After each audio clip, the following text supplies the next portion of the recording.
कितने सीटों पर एनडीए के अंदर पेच फंसी हुई है और कितने सीटों पर बात बन गई, आज हम इसी पर चर्चा करने के लिए आपके पास आए हैं।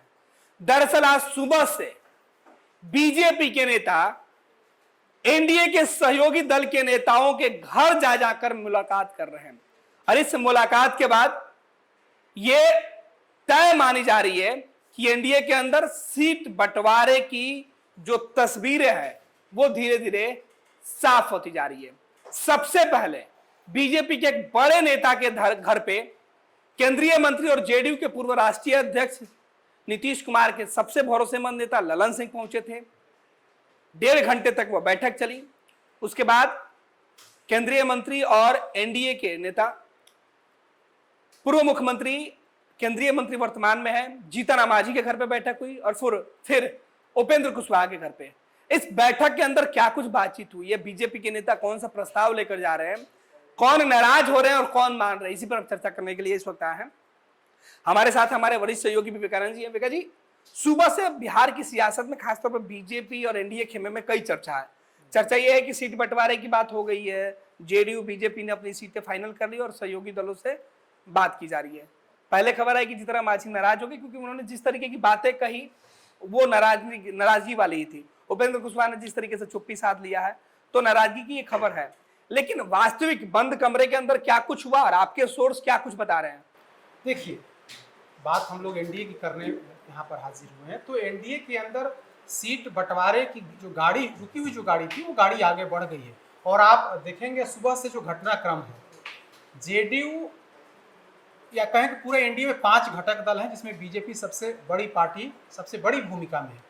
तो बीजेपी है, जेडीयू है, हिंदुस्तानी अवाम मोर्चा है, उपेंद्र कुशवाहा की पार्टी रालोम है और चिराग पासवान की पार्टी लोजपा रामविलास है। तो 5 घटक दलों को मिलाकर के बिहार एनडीए का गठन हुआ है।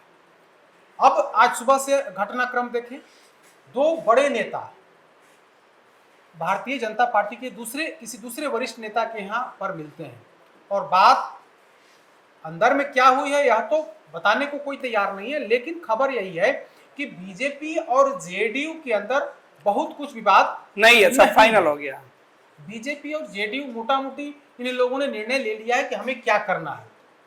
3 जो सहयोगी दल हैं उन तीनों सहयोगी दलों को सेट कर देना है, उनको सम्मान के साथ एनडीए में रखना है ताकि कहीं कोई विवाद नहीं हो, इसका गलत मैसेज नहीं जाए। तो बीजेपी के बड़े नेता धर्मेंद्र प्रधान जो चुनाव प्रभारी बन करके बिहार आए हैं, पटना आए हैं और शीर्ष नेतृत्व ने बड़े ही भरोसे के साथ उनको एक बार फिर से बिहार की जिम्मेदारी दी है। उसके पहले आप देखेंगे तो धर्मेंद्र प्रधान 2020 में यहाँ नहीं थे, लेकिन 2015, 2010 यानी कि जब बिहार में मतलब भारतीय जनता पार्टी और जेडीयू के बीच में एक रिश्ता बेहतर तालमेल, तो 2010 में तो बीजेपी और जेडीयू के बीच में रिश्ता ठीक ही था। ठीक है, 2015 में 2013 के बाद स्थिति खराब होती गई, लेकिन 2015 में भी धर्मेंद्र प्रधान बिहार में बड़ी जिम्मेदारी के तौर पर काम किए। 2020 में भूपेंद्र यादव यहाँ पर मैदान में थे और फडणवीस साहब थे। इस बार एक बार फिर से धर्मेंद्र प्रधान को बड़ी जिम्मेदारी दी गई है और जैसे ही उन्हें जिम्मेदारी मिली वे अपने ऑपरेशन उन्होंने शुरू कर दिया है। शाहबाद में जो जिस तरह से पवन सिंह और उपेंद्र कुशवाहा को साथ मिलवाया, उसके बाद आज जिस तरह से तमाम जो घटक दल हैं उनके शीर्ष नेताओं से उन्होंने मुलाकात की है। ललन सिंह और धर्मेंद्र प्रधान की जो मुलाकात हुई वो मुलाकात काफी अहम रही। करीब 1 घंटे भर से अधिक देर तक दोनों नेताओं में बातचीत हुई है और उसके बाद धर्मेंद्र प्रधान जो है जीतन राम मांझी के आवास पर पहुंचते हैं। उनके साथ सम्राट चौधरी भी होते हैं। दोनों नेता विनोद तावड़े भी रहते हैं, तावड़े भी होते हैं जो बिहार प्रभारी हैं पार्टी के। तो तीनों के बीच और जीतन राम मांझी के बीच मुलाकात होती है और जो खबर है वो यही है कि भारतीय जनता पार्टी ने अपने सहयोगी दलों से जो लिस्ट है वो सूची ली है आधिकारिक तौर पर कि आप कौन कौन सी सीट आप चाहते हैं, आप हमें दीजिए, उस पर हम लोग मंथन कर लेंगे। लेकिन आज जो खबर निकल करके सामने आई है कि जीतन राम मांझी और भारतीय जनता पार्टी के नेताओं के बीच जो बातचीत हुई है उसमें मांझी जी से एक सूची जो है उनसे ले ली गई है कि आपको किन किन सीटों पर आपकी चाहत है, किन किन सीटों पर आप चुनाव लड़ने को तैयार हैं, उसकी पूरी सूची दे दीजिए और उस पर छोटे स्तर पर, बहुत ज्यादा तो नहीं लेकिन छोटे स्तर पर दोनों में विचार विमर्श हुआ है। और उसके बाद ये दोनों नेता खास करके धर्मेंद्र प्रधान उपेंद्र कुशवाहा के पास जाते हैं और उपेंद्र कुशवाहा के बारे में भी खबर है कि उनसे भी एक फॉर्मली जो लिस्ट है वो लिस्ट उनसे ले ली गई है और लिस्ट लेकर के यानी कि पूरा मतलब तैयारी के साथ अब शीर्ष नेतृत्व के पास धर्मेंद्र प्रधान जाएंगे और वहां पर फिर विचार विमर्श होगा कि इसमें से कितनी सीटें और कौन कौन सी सीटें चाहे वो जीतन राम मांझी हो या फिर उपेंद्र कुशवाहा हो उनको दी जाएगी। हालांकि चिराग पासवान पटना में नहीं है, लिहाजा चिराग पासवान से तो एनडीए के नेताओं की मुलाकात नहीं हुई, बीजेपी के नेताओं की मुलाकात नहीं हुई, लेकिन बाकी के जो 3 घटक दल हैं उन तीनों घटक दल के बड़े नेताओं से आज धर्मेंद्र प्रधान ने 1-to-1 मुलाकात की है और मुलाकात के बाद जो खबर आई है वो यही है कि सभी लोगों से, सभी नेताओं से एक सूची जो है सो ले ली गई है और उस सूची पर बीजेपी का जो शीर्ष नेतृत्व है वो शीर्ष नेतृत्व बैठेगा, उस पर विचार होगा कि कौन कौन सी सीटें उनको दी जाए, किस पर आपत्ति है, किस कौन सी जिस सीट पर आपत्ति है उसको बदला भी जा सकता है। तो कुछ इसी तरह की कवायद जो है सीट बंटवारे को लेकर के जारी है। तो धर्मेंद्र प्रधान लगातार जो सहयोगी दल हैं उनके नेताओं से मिल रहे हैं, टेलीफोनिक बातचीत हो रही है और जरूरत पड़ने पर वे खुद जा रहे हैं और जा करके 1-to-1 बात कर रहे हैं। उसमें दूसरे सहयोगी दल के नेता नहीं रहे बल्कि बीजेपी के नेता रह रहे हैं और संबंधित जो पार्टी है उसके मुखिया है जो है वो रह रहे हैं। आप देखिए सुबह सुबह ललन सिंह से जो मुलाकात हुई तो जेडीयू की तरफ से कहा जा रहा है कि उनको नीतीश कुमार ने अधिकृत कर दिया है कि बीजेपी के शीर्ष नेताओं से आप बात करिए।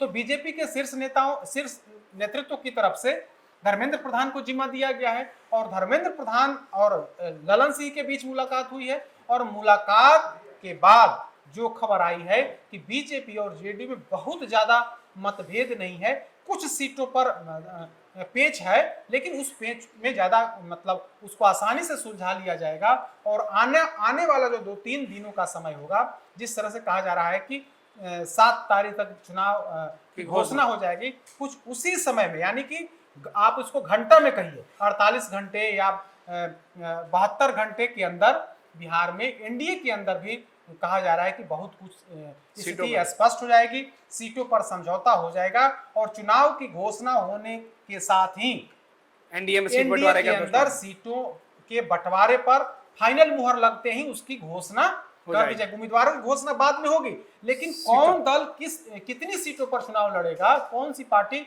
कितनी सीटों पर चुनाव लड़ेगी यह क्लियर हो जाएगा और सभी जो घटक दल हैं उनके नेता सार्वजनिक प्रेस कॉन्फ्रेंस करके इसकी आधिकारिक तौर पर घोषणा कर देंगे। तो चुनाव में 48 घंटे या 72 घंटे की देरी है घोषणा होने में, तो उसी तर्ज पर एनडीए के सीट बंटवारे पर भी लगभग उतना ही घंटे मतलब उतना ही घंटे का समय। जो खबर है वो खबर यही है कि कुछ ही दिनों के बाद 2 दिन 3 दिन 4 दिन इन्हीं दिनों में घोषणा हो जाएगी। विवेका जी 2 सवाल, दोनों अहम सवाल है और बिहार के हर लोग जानना चाहते हैं। पहले तो ये कि क्या आज बीजेपी के साथ जो दूसरे दल के नेता उनकी बैठक में नंबर पे क्या बात हुई? देखिए वही तो हमने पहले बताया कि एक लिस्ट ले लिया गया है, सबकी अपनी अपनी डिमांड है। जीतन राम मांझी कह रहे हैं कि हम 20 सीट हमें चाहिए, लेकिन खबर यही है कि मांझी जी डिमांड भले ही 20 कर रहे हो लेकिन उनका कहना है कि 10+ भी मिल जाए यानी कि 10 से ऊपर अगर मिल जाए तो हमें कोई दिक्कत नहीं है। तो अब देखना होगा कि इस नंबर गेम में जो राजनीति हो रही है उसको बीजेपी किस तरह से डील कर पाती है, उस पर फाइनल निर्णय नहीं हुआ है लेकिन सूची जो है ले ली गई है। उसमें सूची उस सूची पर एक बार फिर से विचार होगा। ऐसा नहीं है कि जीतन राम मांझी ने जो लिस्ट दे दिया बीजेपी उसे स्वीकार कर लिया, ऐसा भी नहीं है।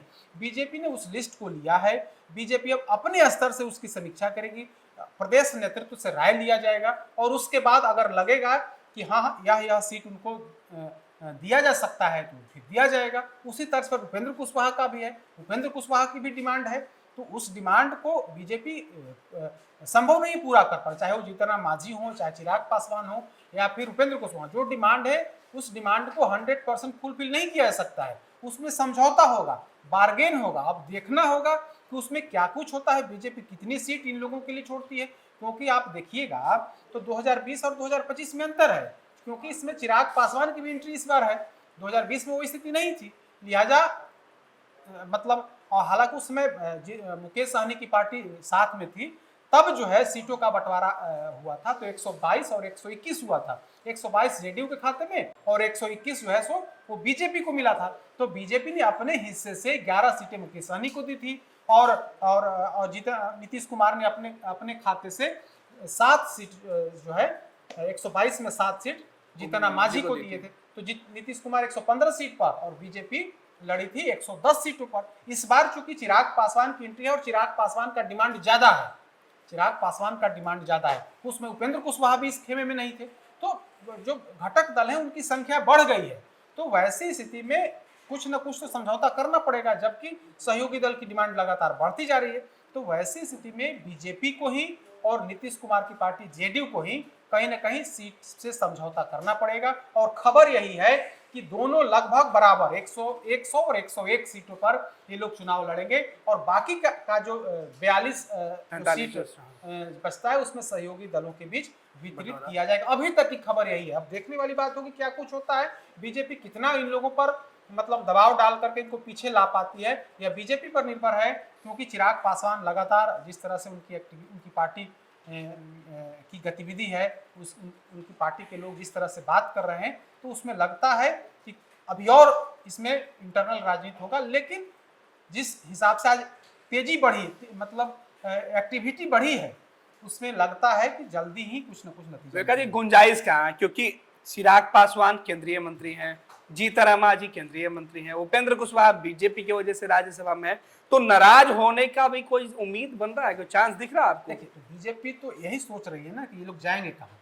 बीजेपी यही सोच रही है। बीजेपी से नाराजगी का मतलब कि चिराग पासवान को कुछ छोड़ना होगा, जीतन मांझी को छोड़ना होगा। चिराग पासवान का दबाव अभी तक तो कारगर नहीं हो पाया है और खबर यही है कि बीजेपी की तरफ से कह दिया है कि आपको नीतीश कुमार पर की सरकार पर, बिहार की सरकार पर सवाल खड़ा नहीं करना है। यह खबर है कि बीजेपी नेतृत्व ने ऐसा कहा है। और आप देखेंगे तो कुछ दिनों से लोजपा नेताओं की बयानबाजी जो है वो बंद है और इसके पीछे की वजह बीजेपी है। बीजेपी ने दबाव बनाया है कि आप सरकार पर सवाल खड़े नहीं कर सकते हैं, एनडीए में साथ रहना है तो सरकार के कामों के साथ रहना होगा, वरना रास्ता सबके लिए अलग है। आप जा सकते हैं, जो निर्णय लेना है आप ले सकते हैं, लेकिन नीतीश कुमार को नाराज करना बीजेपी के लिए आज की तारीख में यह संभव नहीं है कि नीतीश कुमार को नाराज करके बिहार के अंदर बीजेपी राजनीति कर ले। अगर नीतीश कुमार को नाराज करेंगे तो फिर जोखिम सरकार जोखिम है और बीजेपी यह जोखिम लेना नहीं चाहती है। बीजेपी के लिए बिहार से ज्यादा महत्वपूर्ण केंद्र की सियासत है, केंद्र की सरकार है और बीजेपी और वर्तमान में नीतीश कुमार की ताकत केंद्र में बड़ी है। ताकत जो है, आप ताकत देखिए ना कि रोज बरोज केंद्र की सरकार कुछ न कुछ बड़ी घोषणा कर रही है। लगातार उनके मंत्री जो है वो घोषणा कर रहे हैं। कल ही सड़क परिवहन मंत्री नितिन गडकरी ने बिहार के लिए घोषणा की है, कई अन्य मंत्री लगातार घोषणा कर रहे हैं। तो यह डर है और खास करके चुनाव के मद्देनजर तमाम घोषणाएं की जा रही है और नीतीश कुमार का दबाव, उनकी पार्टी का दबाव वो साफ साफ दिख रहा है कि केंद्र की सरकार पर दबाव है। और इस तरह से 2020 में इस तरह से घोषणा नहीं हो रही थी, बिल्कुल, जबकि 2020 में भी मोदी की सरकार थी और बिहार में दोनों साथ मिलकर के सरकार चला रहे थे। पहले जरूरत की गठबंधन थी और इस बार मजबूरी का गठबंधन ऐसा है कि रोज बरोज कुछ न कुछ नई घोषणा, नए प्रस्ताव की मंजूरी और उसको बजाबता आधिकारिक तौर पर केंद्रीय मंत्री उसकी घोषणा कर रहे हैं, जो यह दिखा रहा है कि बिहार में जो नीतीश कुमार की सरकार है, नीतीश कुमार की जो पार्टी है, वो उनका दबाव केंद्र की सरकार पर है और उसी 12 सांसदों की ताकत की बदौलत नीतीश कुमार चुप हैं। और चुप्पी का मतलब यह नहीं है कि चुप है, बल्कि इंटरनल उनका दबाव काफी ज्यादा है और वह दबाव साफ साफ दिख रहा है। नीतीश कुमार ज्यादा या उनकी पार्टी ज्यादा झुकने को तैयार नहीं है, बल्कि ठीक है, क्योंकि अगर सहयोगी दल बढ़ गए हैं तो नीतीश कुमार की पार्टी भी थोड़ा गुंजाइश कर लेगी, थोड़ा समझौता कर लेगी। लेकिन ऐसा नहीं है कि नीतीश कुमार बीजेपी से नीचे होकर के चुनाव लड़े। अभी कुछ दिन पहले जेडीयू के राष्ट्रीय जो महासचिव हैं भगवान सिंह कुशवाहा, उन्होंने साफ कहा कि बीजेपी इस बार बड़े भाई की भूमिका में नहीं होगी, हमारी पार्टी जेडीयू बड़े भाई की भूमिका में होगा। अगर एक सीट भी अगर ज्यादा होगा तो जेडीयू का ज्यादा होगा, न कि बीजेपी के। तो इसीलिए कहा जा रहा है कि बीजेपी 100 और जेडीयू 101 सीटों पर चुनाव लड़ेगी, इसकी पूरी गुंजाइश। बिल्कुल, बहुत बहुत धन्यवाद विवेका जी। तो सीधे तौर पर नीतीश कुमार की ताकत बढ़ी है और इसी ताकत के दम पर नीतीश कुमार ने एनडीए के अंदर अपना दमखम बरकरार रखा है। नीतीश कुमार की पार्टी अकेले सबसे बड़ी पार्टी हो सकती है। बीजेपी अपने हिस्से की सीटों में चिराग पासवान को, जीतन राम मांझी को, उपेंद्र कुशवाहा को एडजस्ट करेगी। यही वजह है कि बीजेपी के नेता आज सभी नेताओं से मिल रहे हैं। जहां तक बात नाराजगी की है, तो अब तक नंबर पर बात नहीं हो रही है खुल के, लिहाजा वो बोल नहीं पा रहे हैं। और सबसे आखिरी लाइन यही है कि केवल धर्मेंद्र प्रधान के चाहने से बिहार में सीटों का बंटवारा नहीं हो सकता है। उसके लिए केंद्रीय नेतृत्व का फाइनल मुहर चाहिए।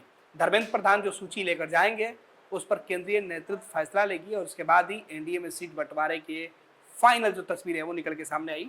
तो इधर उधर की बातों पे नहीं जाना है।